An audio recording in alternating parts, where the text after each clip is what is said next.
നമ്മൾ ഡയറ്റിലായിരുന്നില്ലേ? ഇന്നലത്തെ വീഡിയോ കണ്ടവർക്ക് കാര്യം മനസ്സിലായിട്ടുണ്ടാവില്ലേ? അപ്പോൾ ഇന്നലെ ഡയറ്റ് ഡേ, ഇന്ന് ചീറ്റ് ഡേ. ഡയറ്റ് എടുക്കുന്നവർക്ക് വേണമല്ലോ ഒരു ചീറ്റ് ഡേ എന്ന് പറഞ്ഞാലല്ലേ.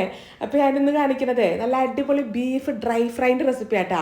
അപ്പോൾ അതിന് ആദ്യം തന്നെ ഉണ്ടല്ലോ പാനിലോട്ട് വെളിച്ചെണ്ണ ഒഴിച്ചിട്ട് വേവിച്ച് വെച്ചിരിക്കുന്ന ബീഫാട്ടായിട്ട് കൊടുത്തിരിക്കുന്നത്. ഇത് വേവിക്കാനായിട്ട് മഞ്ഞൾപ്പൊടി, മുളകിൻ്റെ പൊടി, ഉപ്പ്, കുറച്ച് കറിവേപ്പില അത്രേ ചേർത്തിട്ടുള്ളൂ. ഒരു 5-6 മിനിറ്റ് അങ്ങോട്ട് വഴറ്റി അതിൻ്റെ ആ ഒരു കളറൊക്കെ ഒന്ന് അങ്ങോട്ട് മാറി വരുന്ന സമയത്ത് ചതച്ച് വെച്ചിരിക്കുന്ന ഒരു ടേബിൾ സ്പൂൺ വീതം ഇഞ്ചി വെളുത്തുള്ളി ഇട്ടിട്ട് ജസ്റ്റ് അത് അങ്ങോട്ട് മിക്സ് ചെയ്ത് കൊടുക്കുക. അതിൻ്റെ പുറകെ തന്നെ കനം കുറച്ച് നീളത്തിലരിഞ്ഞൊരു സവാള ആട്ടാ ചേർത്തിരിക്കണേ. ഈ സവാളൻ്റെ ഒപ്പം തന്നെ ഉണ്ടല്ലോ 2 പച്ചമുളകോടെ ചേർക്കണം കേട്ടാ. ഇനി ഈ സവാള ഉണ്ടല്ലോ അവിടെ കിടന്ന് ഇങ്ങനെ മുരിഞ്ഞ് ഈ ബീഫിൻ്റെ ആ ഒരു കളറില്ലേ, ആ ഒരു കളറിലോട്ട് വരണം. അത്ര ഡ്രൈ ആയിട്ട് കിട്ടണം കേട്ടാ. എന്നിട്ട് ഇതിൻ്റെ അകത്തേക്ക് നമുക്ക് പെരുംജീരകവും മഞ്ഞൾപ്പൊടിയും ഗരം മസാലൻ്റെ പൊടിയും കുരുമുളകിൻ്റെ പൊടിയും പിന്നെ കുറച്ച് കാശ്മീരി ചില്ലി പൗഡറും കൂടെ ചേർത്ത് കൊടുക്കുക. അതിൻ്റെ പുറകെ തന്നെ കുറച്ച് കറിവേപ്പില മല്ലിയിലോട് ചേർത്തിട്ട് നല്ലോണം തന്നെ മിക്സ് ചെയ്തെടുത്തോളൂ കേട്ടോ. ഏറ്റവും അവസാനം ഉപ്പ് നോക്കിയിട്ട് ഉപ്പിൻ്റെ കുറവുണ്ടെങ്കിൽ മാത്രം കുറച്ച് ഉപ്പും കൂടെ ചേർത്തിട്ട് ഒന്നും കൂടെ ഒന്നങ്ങോട്ട് മിക്സ് ചെയ്ത് ഓഫ് ചെയ്തോ. ഇത് ഇത്രേ ഉള്ളൂ ബീഫ് ഡ്രൈ ഫ്രൈഡ് റെസിപ്പി.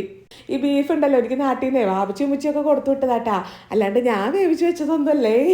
ഇനി ഉണ്ടല്ലോ നല്ല ആവി പറക്കുന്ന ചൂട് ചോറും കൂടെ എടുത്തിട്ടേ നമ്മളുടെ ഈ ഒരു ബീഫും ഒരു 5-6 സവാളയും പിന്നെ മാങ്ങൻ്റെ സീസൺ ആണല്ലോ, അപ്പം മാങ്ങച്ചാറും നല്ല അടിപൊളി നല്ല രസമുള്ള രസവും കൂടെ ചേർത്തിട്ട് അങ്ങോട്ട് കൂട്ടി കുഴച്ചങ്ങോട്ട് കഴിക്കുക.